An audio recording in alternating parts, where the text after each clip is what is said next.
क्या आपको पता है कि शिनचान सिर्फ एक कार्टून कैरेक्टर नहीं बल्कि एक सच्ची और दिल तोड़ देने वाली कहानी से जुड़ा हो सकता है। ये कहानी इतनी इमोशनल है कि शायद आपकी आंखों में आंसू आ जाए। कहा जाता है कि शिनचान की मौत के पीछे एक रहस्य है, क्योंकि आज तक किसी एपिसोड में यह साफ नहीं बताया गया कि आखिर उसे क्या हुआ।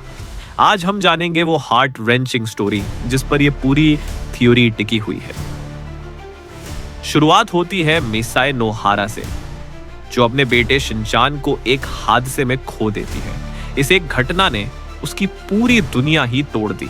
अपने दुख को कम करने के लिए मिसाए ने एक स्क्रैप बुक बनाना शुरू किया, जिसमें वो उन सब पलों को फिर से जीने लगी जो कभी उसके साथ थे। अब बात करते हैं हिरोशी नोहारा की, एक जिम्मेदार पिता और एक अच्छा पति, जिनका बचपन अकीटा में बीता और बाद में काम के लिए कसुकबे आ गए। मिसाए को दर्शाया गया है एक ऑनेस्ट और लविंग मदर के रूप में, थोड़ी शॉपिंग की दीवानी, लेकिन दिल से बहुत केयरिंग। फिर कहानी में आता है शिरो, वो छोटा सा डॉग जिसे शिनचान एक बॉक्स में पाता है। और फिर वही शिरो परिवार का हिस्सा बन जाता है, जो शिनचैन का हमेशा साथ देता है। फुतबा किंडरगार्टन के वो प्यारे दोस्त भी सामने आते हैं, कजामा, नेने, मसाओ और पोचन, जो हर वक्त शिनचैन के साथ होते हैं। फिर एक दिन मिसाए बताती है कि शिनचैन को एक छोटा भाई या बहन मिलने वाला है, और यह सुनकर वो बहुत खुश हो जाता है।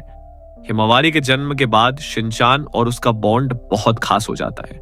वो उसकी और शिरो की खूब देखभाल करता है। लेकिन फिर आता है कहानी का सबसे दर्दनाक मोड़। एक तूफानी रात मिसाए मार्केट जाती है शिनचान और हिमावारी के साथ, क्योंकि कोई जरूरी चीज घर पर भूल जाती है। जब वो शॉपिंग कर रही होती है, हिमावारी रोड की तरफ भाग जाती है और शिनचान बिना सोचे उसे बचाने के लिए दौड़ पड़ता है। लेकिन तभी एक कार दोनों को टक्कर मार देती है और इसी हादसे में शिनचान और हिमावारी दोनों की मौत हो जाती है। इस घटना ने हिरोशी और मिसाए की जिंदगी को पूरी तरह से बदल दिया। दोनों के बीच सालों तक खामोशी छा जाती है। कहा जाता है कि मिसाए की वही स्क्रैप बुक बाद में एक आर्टिस्ट योशिटो उसुई के हाथ लगती है और वहीं से जन्म होता है शिनचैन कार्टून का। फिर बताया गया कि यह कार्टून सबसे पहले 1990 में जापान की एक वीकली मैगजीन में पब्लिश हुआ, जिसका नाम था फुताबाशा। लेकिन फिर आता है एक काउंटर आर्ग्यूमेंट। फुताबाशा के मुताबिक योशिटो उसुई पहले ही एक कॉमिक बना चुके थे, जिसका नाम था दाराकुया स्टोर मोनोगतारी, और उसी से उन्हें शिनचान बनाने की इंस्पिरेशन मिली थी।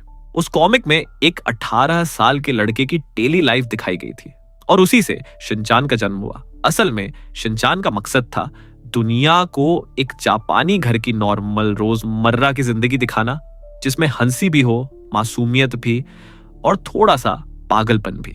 तो अब सवाल यह उठता है, क्या यह दर्दनाक कहानी सच है या बस एक फैन थियरी? आपको क्या लगता है? कमेंट में जरूर बताइए।